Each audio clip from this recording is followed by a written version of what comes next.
Datuk, kita nak terus pada perbincangan kita pada malam ini. Dalam satu artikel, Datuk ada menegaskan bahawa tidak ada siapa menjadi mangsa skam poligami. Malah Datuk juga berpendapat jika seseorang menyatakan poligami adalah skam menunjukkan dia telah mencerca satu peruntukan yang ada dalam agama dan menganggap poligami sebagai satu perbuatan yang keji. Mohon Datuk perincikan perkara ini, Datuk.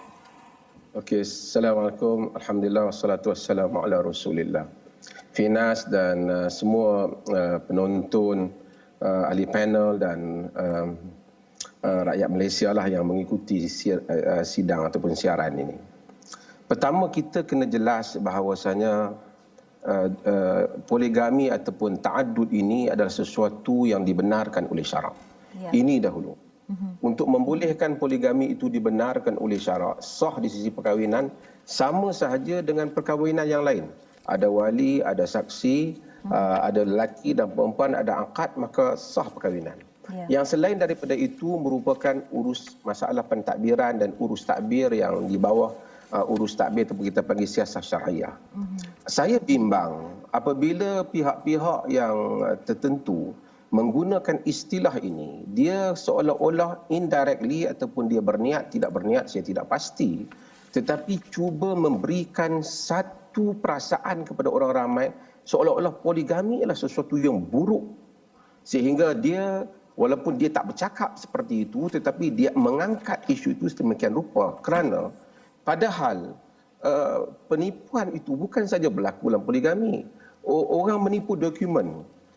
Dalam monogami, kahwin yang pertama ada menipu pendapatan, tak menyatakan tentang status HIV dia, ada juga menipu alamat. Itu tak ada kaitan dengan soal poligami ataupun tidak poligami kerana penipuan kadang-kadang merupakan tabiat ataupun ada orang tertentu dia suka menipu di atas tujuan-tujuan tertentu.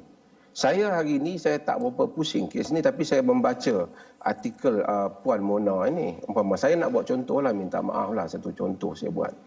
Dalam artikel Puan Mona tentang kerana dia membabitkan negeri Perlis, nama saya pun disebut di situ.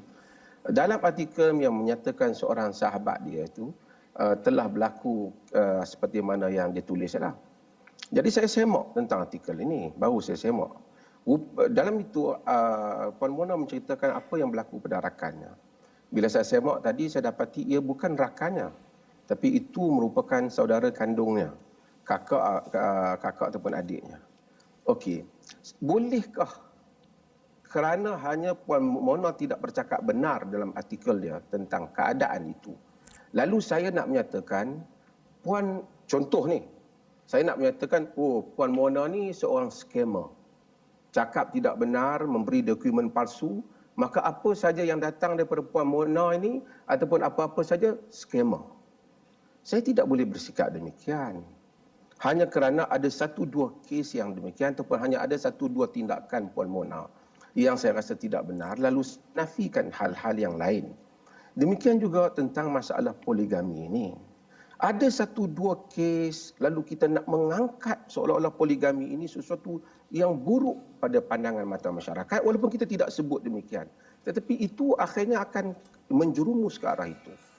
Al-Quran menyebut tentang hukum hakam Tuhan. Allah menyatakan, "Dzalika wa man yu'azzim sya'airallah fa innaha min taqwal qulub." Yang demikian itu sesiapa yang membesar syiar-syiar Allah, yakni hukum hakam Allah, peraturan-peraturan Allah, ia lambang kepada ketakwaan jiwa. Apabila kita sebut nikah oleh kerana ada 2-3 orang menipu alamat, tak bagi tahu status gaji yang sebenar dalam nikah, lalu kita pun buat kesimpulan scam nikah. Bila ada 2-3 kes salah, kita buat kesimpulan salah, hukum tu kita sanakan dengan sesuatu yang tidak elok. Saya nak menyebut hatta pada zaman Nabi SAW ada orang yang tipu. Macam saya sebut tadi, orang tak tipu. Tadi saya sebut contoh tipu dokumen. Ada orang tipu dalam artikel, ada orang tipu dalam penggunaan tertentu. Petipu ini bukan kerana poligami, tapi tabiat orang itu. Tabiat dia yang salah. Hatta sebab itu Nabi SAW pada zaman baginda, apabila datang kepada baginda kes-kes yang mana orang lawyer ni dia cakap pandai. Dia lain benda yang betul ni, lain maklumat yang kerana kefasihan dia, hatta Nabi SAW hukum berdasarkan kefasihan dia. Sebab itu dalam hadis yang diriwayatkan oleh Ibnu Majah, diriwayatkan oleh Imam Ahmad, Nabi SAW menyatakan, innama ana bashar, aku ni manusia. Wala'alla ba'dukum yakun alhana bihujjati min ba'd. Sebahagian kamu lebih fasih hujahnya daripada sebahagian yang lain. Faman qata'tu lahu min haqqi akhihi qit'atan fala ta'khudhu fa inna ma qata'tu lahu qit'atan minan nar.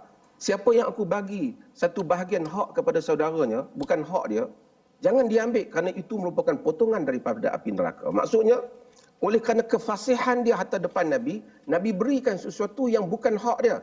Nabi kata kalau diambil itu merupakan potongan daripada api neraka. Itu satu. Kedua, saya sikit je saya nak sebut. Poligami ni, saya bukan nak suruh semua lelaki poligami. Tetapi saya duka cita jika sekiranya orang yang cuba menunaikan perkara yang halal itu, kita momokkan dengan cara yang begitu buruk, disebabkan kes-kes tertentu yang bukan ketidakcukupan itu memang tak wajar. Tapi ia bukan ketidakcukupan hukum syarak, tapi ia ketidakcukupan urus takbir dan pentadbiran. Ya. Itu kita nak kena jelas di sini.